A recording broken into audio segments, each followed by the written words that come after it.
Hello friends, welcome to Chaitanya classes. तो इस video में हम डिस्कस करने वाले हैं प्रीवियस ईयर पेपर को। तो बेसिकली आज हम डिस्कस करेंगे 2016 सितंबर का जो है ये पेपर 1 डिस्कस करने वाले हैं, सीटेट का पेपर 1 जो कि आपका 2016 में हुआ था सितंबर में। तो आज इस वीडियो में हम डिस्कस करेंगे चाइल्ड डेवलपमेंट के जो हमारे क्वेश्चन आए थे 2016 के पेपर में प्रीवियस ईयर के, उनको हम डिस्कस करेंगे वन बाय वन। तो इस जो चाइल्ड डेवलपमेंट की जो वीडियो होगी इस पेपर की 2 पार्ट में होगी। तो पहले पार्ट में आपको फर्स्ट 15 क्वेश्चन डिस्कस करेंगे हम, और दूसरे पार्ट में बचे हुए 15 क्वेश्चंस को हम डिस्कस करेंगे। ठीक है, तो चलिए स्टार्ट करते हैं फर्स्ट क्वेश्चन के साथ। तो पहला क्वेश्चन जो आया था पेपर में आपका वो क्या था, वो कहता है कि which of the following is the most effective method to encourage conceptual development in student. तो वीडियो से पहले मैं आपको ये बात बता देती हूँ कि ये जो हम क्वेश्चन डिस्कस करेंगे इंग्लिश में डिस्कस करेंगे। अगर आपको हिंदी में पढ़ना है तो उसके लिए हम अलग से वीडियो बनाएंगे जिसमें हम क्वेश्चंस को हिंदी में डिस्कस करेंगे, जो हिंदी मीडियम के बच्चे हैं उनके लिए। ठीक है, तो बात कर रहे थे हम पहले क्वेश्चन की।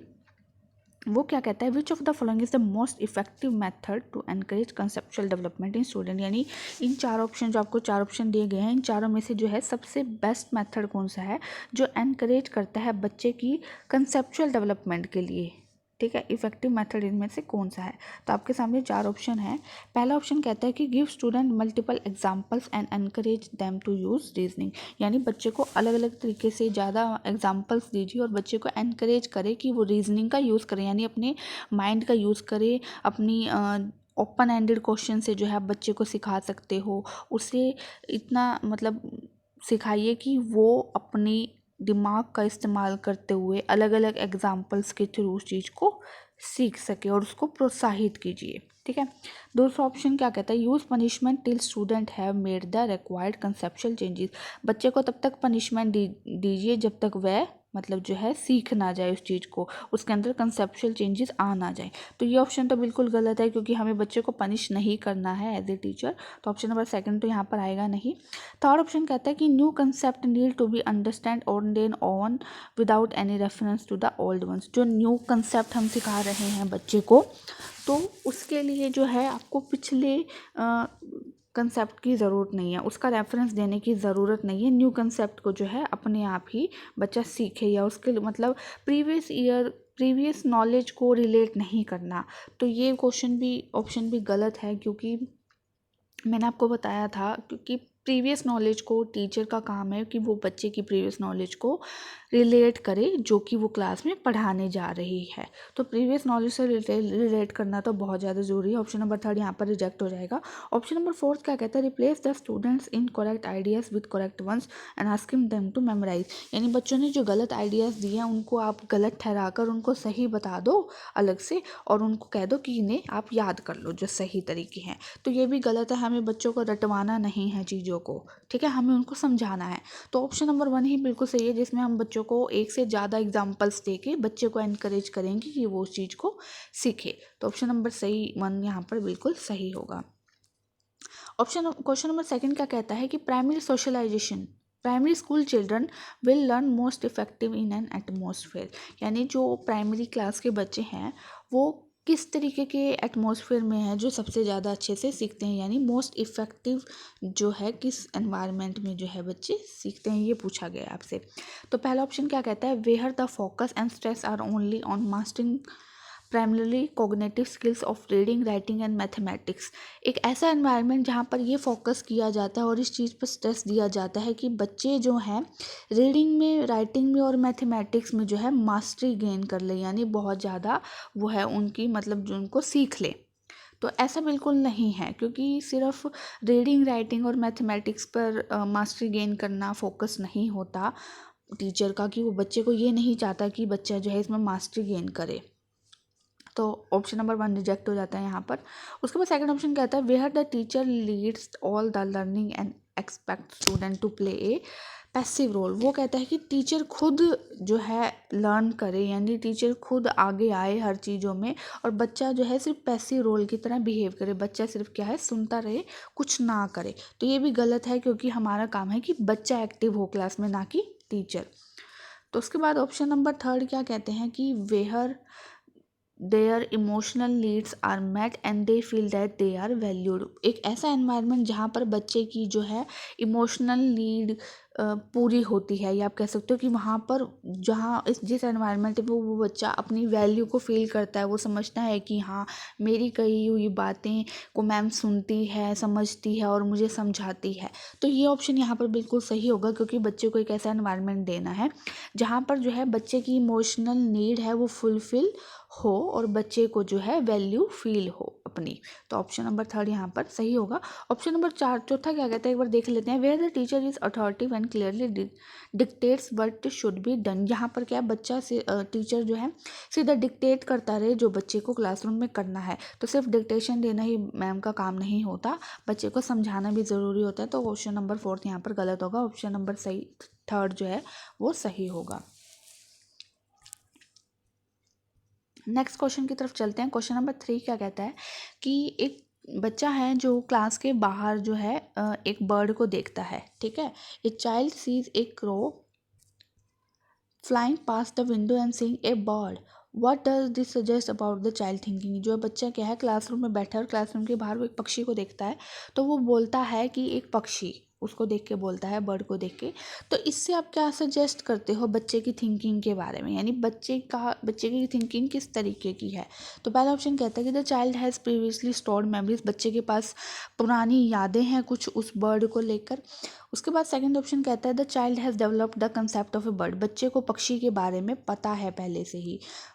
क्वेश्चन ऑप्शन नंबर 3 क्या कहता है the child has developed some tools of language to communicate her experience, बच्चे के पास जो है बातचीत करने के लिए एक भाषा है जिससे वो अपना एक्सपीरियंस को शेयर कर रहा है क्लासरूम में। तो देखिए पहले ऑप्शन नंबर 1 की बात करते हैं। ऐसा बिल्कुल सही है कि बच्चे के पास जो है पहले से ही प्रीवियस नॉलेज है, मतलब पहले से ही उसको बर्ड के बारे में पता है, यानी उसके लिए कोई नई चीज़ नहीं है ये। तो ऑप्शन नंबर ए सही है यहाँ पर। ऑप्शन नंबर बी क्या कहता है कि बच्चे को पहले से ही बर्ड के कंसेप्ट के बारे में पता है, तो ये भी बिल्कुल सही है क्योंकि बच्चा पक्षी के बारे में पहले से जानता है। ऑप्शन नंबर 3 कहता है कि बच्चे के पास भाषा का भी ज्ञान है जिससे वो बातचीत कर रहा है, कम्युनिकेट कर रहा है और अपने एक्सपीरियंस को शेयर कर रहा है। तो ये भी बिल्कुल सही है क्योंकि बच्चे ने जैसे ही पक्षी को देखा और उसने बोला ए पक्षी, मतलब ए बर्ड यानी एक पक्षी, तो यानी उसके पास उसको नॉलेज है लैंग्वेज की भी, तभी वो बात कर रहा है।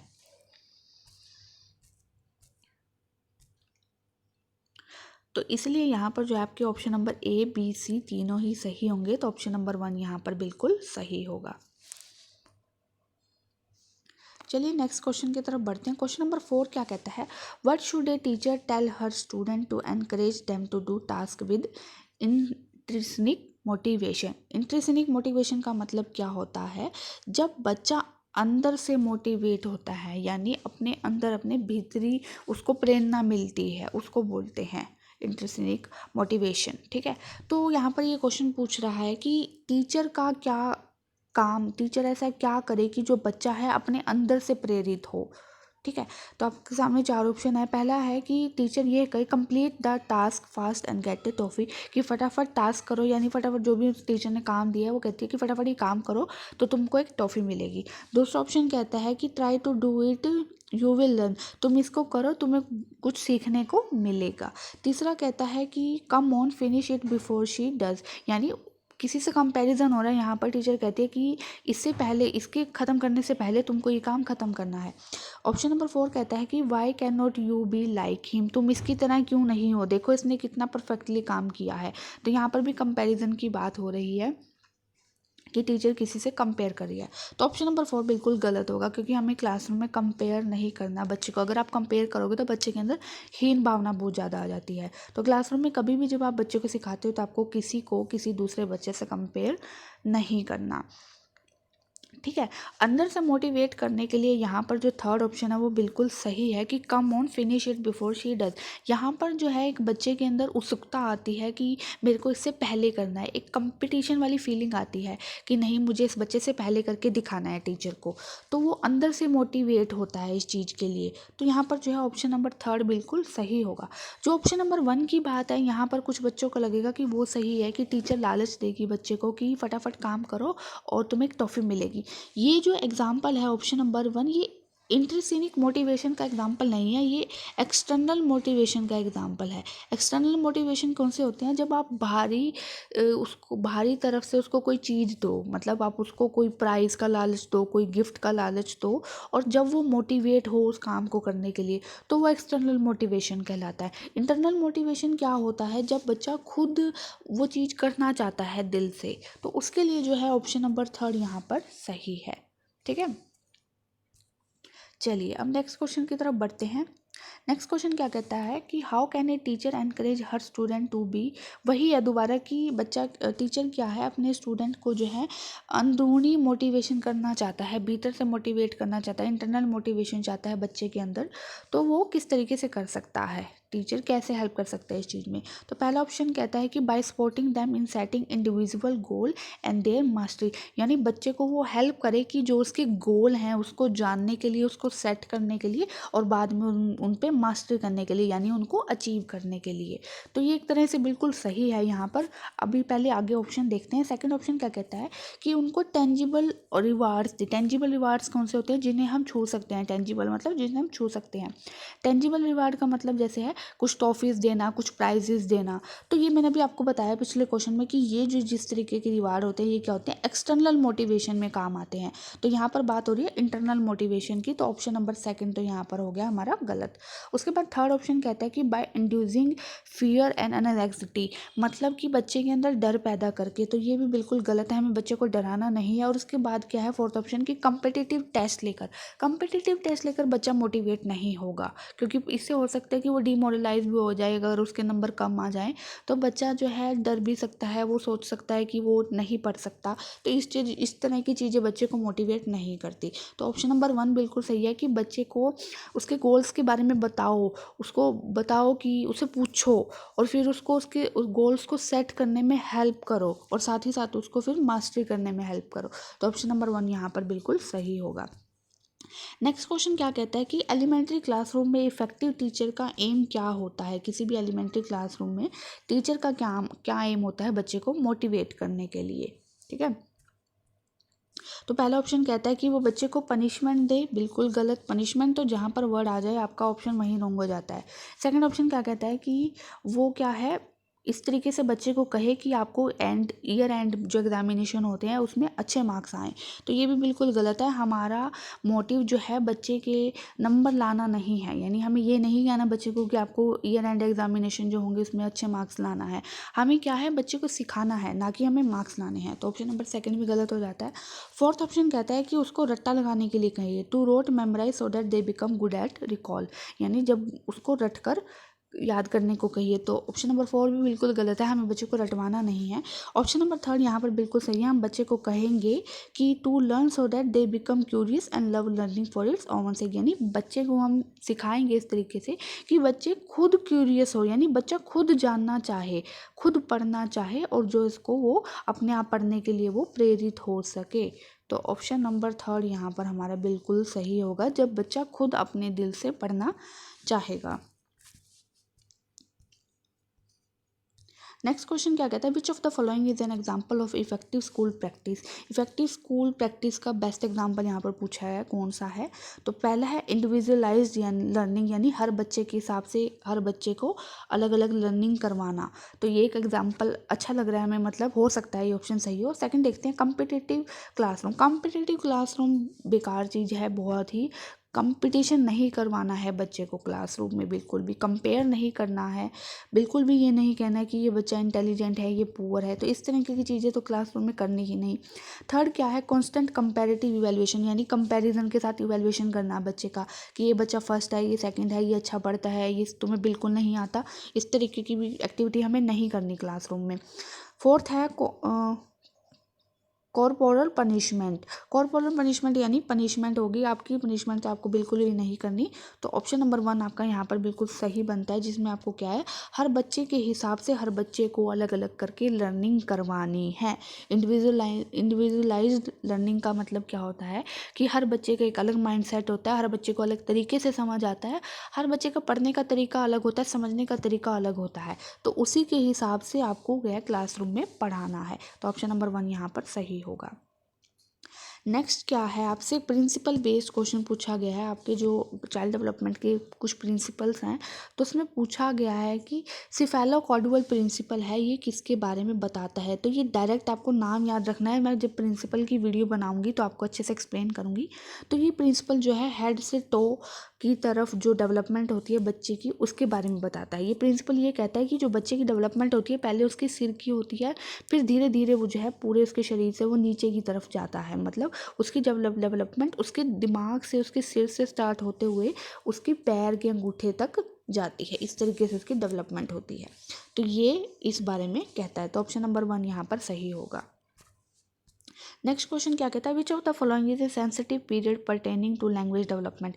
यानी इनमें से जो है कौन सा पीरियड ऐसा है जिसमें बच्चे के लिए जो है लैंग्वेज डेवलपमेंट होती है, बहुत एक सेंसिटिव पीरियड है बच्चे की लैंग्वेज डेवलपमेंट का। तो आप सबको पता है कि जो अर्ली चाइल्डहुड पीरियड है, यानी जो बच्चा जब बिल्कुल छोटा होता है, 2 साल का बच्चा जब होता है, तो उस टाइम पर जो है बच्चा धीरे धीरे भाषा को सीखता है, नए नए शब्द सीखता है, उन शब्दों को जोड़कर जो है वो भाषा को सीखता है। तो अर्ली चाइल्डहुड पीरियड जो है बहुत ही सेंसिटिव पीरियड है लैंग्वेज डेवलपमेंट का। अब देखिए ये क्वेश्चन आ गया आपका जो कल मैंने आपको पढ़ाया था। एक 6 ईयर ओल्ड गर्ल है जो शो कर रही है स्पोर्टिंग एबिलिटी को, ठीक है, जिसमें क्या है, जो उसके जो पेरेंट्स हैं वो उसको सपोर्ट कर रहे हैं और सेंड हर कोचिंग, उसको कोचिंग पर भेजते हैं हर रोज़ और उसको ट्रेन करते हैं वीकेंड्स पे, ठीक है। Her capabilities are mostly like to be the result of interaction between,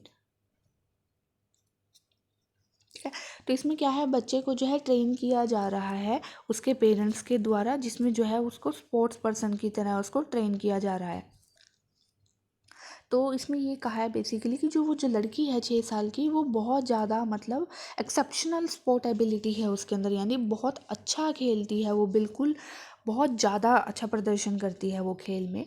तो वो क्या है, उसके जो पेरेंट्स हैं वो भी स्पोर्ट्स पर्सन ही हैं, ठीक है, और साथ ही साथ उसको कोचिंग पर भी भेजा जाता है रोज़, और जो वीकेंड पे हैं उसके जो पेरेंट्स हैं उसको सिखाते हैं। तो इसका जो रिज़ल्ट है, यानी जो बच्ची जो है अच्छा प्रदर्शन कर रही है स्पोर्ट्स में, तो उसका रीज़न क्या है ये पूछा गया है। तो पहला है उसकी हेल्थ की वजह से और उसकी ट्रेनिंग की वजह से, उसके डिसिप्लिन की वजह से, और या जो उसको न्यूट्रिशन प्रोवाइड किए जाते हैं उसकी वजह से, या फिर हेरिडिटी और एनवायरनमेंट दोनों की वजह से, या फिर ग्रोथ एंड डेवलपमेंट की वजह से। तो यहाँ पर जो है ऑप्शन नंबर 3 बिल्कुल सही होगा। कैसे, मैं बताती हूँ। पहले तो बात हुई कि जो बच्ची है, बच्चे की जो 2 पेरेंट्स हैं वो स्पोर्ट्स पर्सन है, यानी वो जो उसके पेरेंट्स हैं वो भी स्पोर्ट्स में है। तो यहाँ पर बात आ जाती है हेरिडिटी की। हेरिडिटी से यानी उसके पेरेंट्स भी जो है वो स्पोर्ट्स पर्सन है, तो यानी उसके जो हेरिडिटी, यानी जो उसके अंदर जीन्स आए हैं वो उसकी हेरिडिटी से आए हैं, यानी उसके पेरेंट्स से आए हैं। तो ये जो हो गए कुछ गुण उसमें से उसको हेरिडिटी मिले हैं स्पोर्ट्स के। उसके बाद बात आती है एनवायरनमेंट की। उसको डेली ट्रेन किया जाता है कोचिंग सेंटर पर, उसको भेजा जाता है, तो यानी उसको रोज़ एक ऐसा एनवायरनमेंट मिलता है स्पोर्ट्स का जिसमें वो जो है अच्छे से सीखती है। तो यहाँ पर हेरिडिटी भी उसको मिले हैं गुण, और साथ ही साथ एनवायरनमेंट से भी मिले हैं, और यही रीज़न है कि वो जो है अच्छे से स्पोर्ट्स में मतलब अच्छा प्रदर्शन कर रही है। तो ये एग्जाम्पल है आपका हेरिडिटी एंड एनवायरनमेंट का। नेक्स्ट क्वेश्चन क्या कहता है, which of the following are secondary agents of socialization. Socialization के सेकेंडरी एजेंट्स पूछे हैं। तो जो फैमिली है वो तो आपका प्राइमरी सोशलाइजेशन है, प्राइमरी एजेंट है। तो यहाँ पर 2 ऑप्शन तो सीधे ही रिजेक्ट हो गए। अब बच गया फर्स्ट ऑप्शन और fourth option. Immediate family members, फिर यही यहाँ पर वही आ गया कि फैमिली मेम्बर्स तो, और फैमिली तो जो है अब आपका प्राइमरी एजेंट है। तो आपका ऑप्शन नंबर 4 ही बचता है, स्कूल एंड नेबरहुड। और वैसे भी आपको पता है कि फैमिली के बाद जो स्कूल है वही आपका सेकेंडरी एजेंट ऑफ सोशलाइजेशन होता है। अब आपको एलिमिनेशन मेथड देखना है आपको पेपर में, ऐसा नहीं कि आप वहाँ पर सोचने बैठ जाओ। हो सकता है कि आपको समझ ना आए, याद भी ना आए, लेकिन आपने देखा कि यहाँ पर तीनों ऑप्शन जो है पहले रिजेक्ट हो गए बिकॉज ऑफ फैमिली। फैमिली क्या आपका प्राइमरी एजेंट है सोशलाइजेशन का। तो आपका ऑप्शन नंबर 4 ही बचता है, वो आपका राइट आंसर होगा। उसके बाद 12th क्वेश्चन क्या कहता है, वाइगोट्स्की की थ्योरी पर बेस है कि primary cause of cognitive development क्या है। Adjustment of mental schema, stimulus response pairing, equilibrium, या सोशल इंटरेक्शन।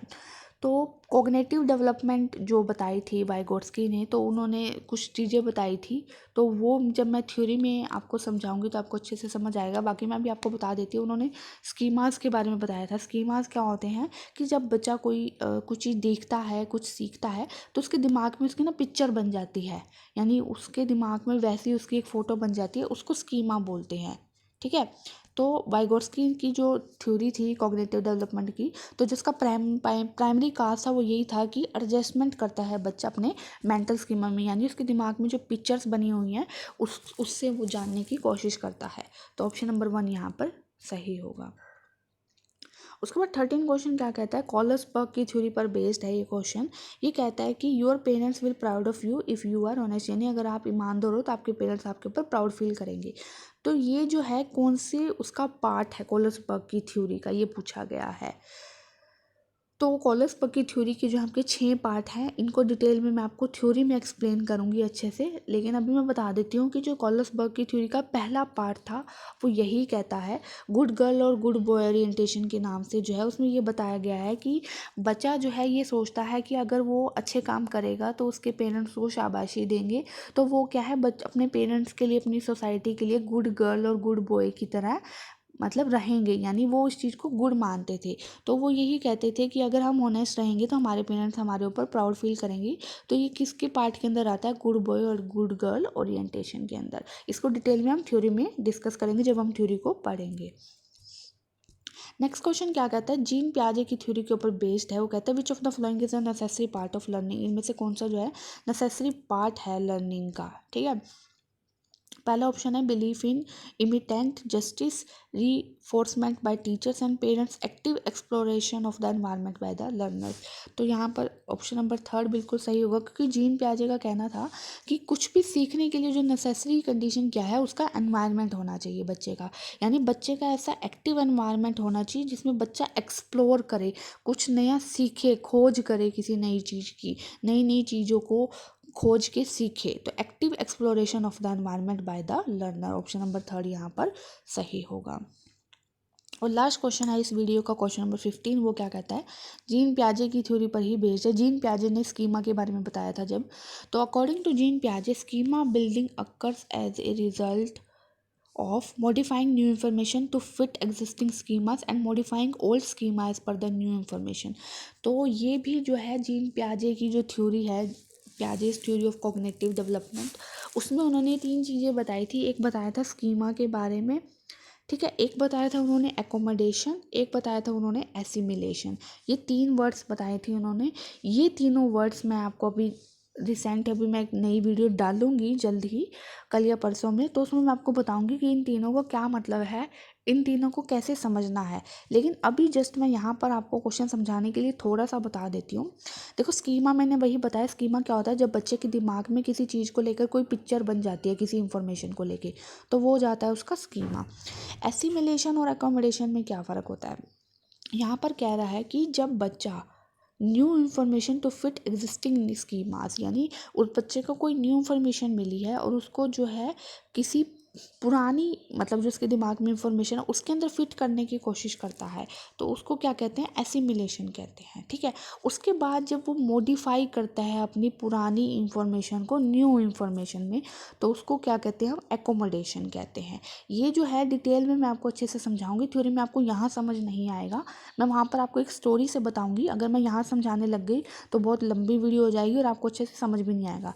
मैं प्रॉपर स्लाइड प्रेजेंटेशन के थ्रू आपको अच्छे से बताऊँगी कि पियाजेस थ्योरी क्या थी कॉग्निटिव डेवलपमेंट की, और उसमें जो है स्कीमा और एसिमिलेशन और एकोमोडेशन क्या मतलब है इनके। तो यहाँ पर ऑप्शन नंबर 2 जो होगा आपका राइट आंसर होगा। बस अभी आपको इतना यही समझना है कि एसिमिलेशन का क्या मतलब होता है, जब कोई नई इन्फॉर्मेशन बच्चे को मिलती है तो वो उसको अपनी पुरानी इन्फॉर्मेशन में जोड़ने की, फिट करने की कोशिश करता है, और जब वो अपनी नई इंफॉर्मेशन को लेने के बाद जब अपनी पुरानी इंफॉर्मेशन को मॉडिफाई करता है, यानी उसको जब पता चलता है कि उसकी पुरानी इंफॉर्मेशन में उसको मॉडिफाई करने की ज़रूरत है, उसको हम क्या बोलते हैं, अकोमोडेशन बोलते हैं। तो ये थी हमारे 15 क्वेश्चन 2016 सितंबर के पेपर के। नेक्स्ट 15 क्वेश्चन मैं अगली वीडियो में डिस्कस करूँगी। वीडियो अच्छी लगी तो प्लीज़ वीडियो को लाइक कीजिए, चैनल को सब्सक्राइब कीजिए। Thank you.